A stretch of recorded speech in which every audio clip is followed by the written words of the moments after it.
Heidi ho, my YouTube peeps. I'm home, and I've got Bolt in the background, and Mallory's over there chewing on her hoof.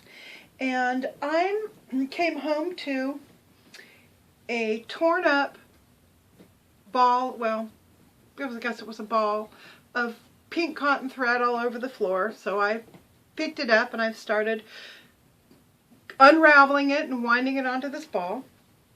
And I've been thinking about my my food plan and my food behavior, which has been very bad here recently. And it occurs to me that trying to get from a point of ill health that's diet related, like mine is, I think, to, that would be this, to a point of reasonable balance, which would be this, is a lot like unraveling this. I mean, you can be going along just fine, and then you'll hit a snag, and you can't pull it out. You know, it's stuck in there. So, the first thing you do is you try to force it a little bit, shake it a little bit. You know, that would be as if you hop on the scale and you've only lost a half a pound in a week, and you realize, hey, you know what? That's probably because I went out to dinner and I had some birthday cake, and I need to be a little more vigilant. Maybe I'll do a little extra exercise this week, or, you know, be a little more vigilant on my food, and then you're back to normal. But sometimes shaking it doesn't work, and you have to like really work at it a little bit, like I'm doing here. You really have to kind of analyze it, sort of pull it, pick it apart a little bit, shake it out a little bit more, and then pretty soon you start to get past the knot. And that's as if, well, you know, I've only been losing a pound a week for a while, and I haven't been feeling all that well. My arthritis is acting up or whatever, and, you know, maybe what I need to do is cut out anything that's got flour in it for a while. You know, cut out all the gluten, cut out all of that. Oh, and gosh, you know, I've been eating some stuff that's got soy in it, and I know that I don't do well with soy, so I need to cut that out too. So you do a little bit more analyzing, a little bit more shaking, and pretty soon it starts to come out a little bit. And you're like, yeah, okay, all right, that's good, we're doing good. And so you roll up a little bit more health balance onto the ball of your life, right? And then sometimes you get to a place, it doesn't matter how much of this you do, you can't get past it. And you pull and you tug and you analyze, but you're stuck. You're just completely stuck. At that point, you have to do that. You have to just break the cycle. You know that you're going to continue analyzing it, but you're not going to move forward if you don't just break the cycle, which that's what I just did. So then once you break the cycle, you know, you're not losing any weight right here, but you're sort of putting yourself back into a position of being able to move forward. So you kind of stopped. Then you're still looking for that end. Finally, you find the end. You find the end and you say, okay, so I'm going to tie this thing back together, and I'm going to keep going.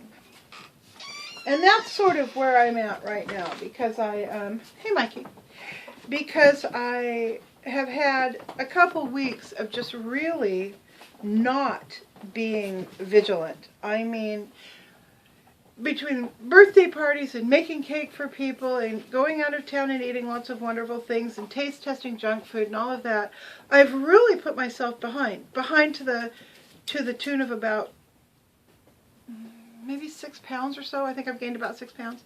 So today I'm home, and I'm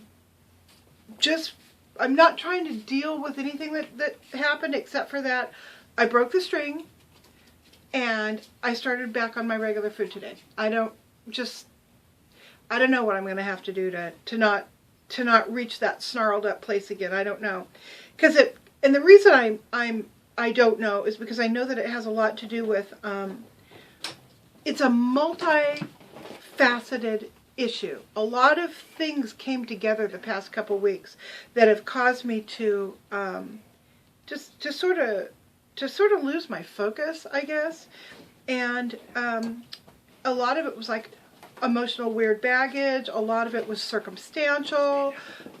Just all sorts of stuff all kind of coming together. So I'll figure it out. But right now, all I have to worry about is going back to my regular eating. It'll be interesting to go out of town again the next time I go out of town to see if I handle things differently than I did this last time. When I left to go to Abigail's, I had every intention of staying on my food plan, which I hadn't really stayed on. I mean, I'd already strayed off of it, right?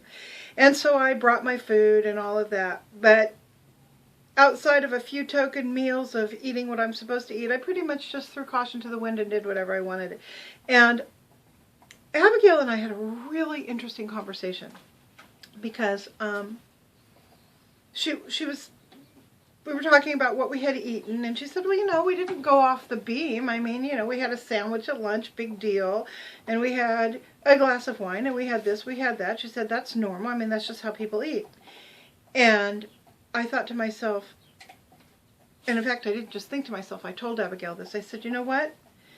That's how normal people eat. I said, those of us who have been fat people, particularly morbidly obese people, for as many years as I have, which is, pretty much all my adult life, we have to learn to eat like that, and a lot of us can never eat like that because of biochemical issues. It's things like sugar and salt and flour, simple carbohydrates, are as addictive to us as alcohol is to the alcoholic, or heroin is to the heroin addict. So, no, I can't eat like that. I really can't.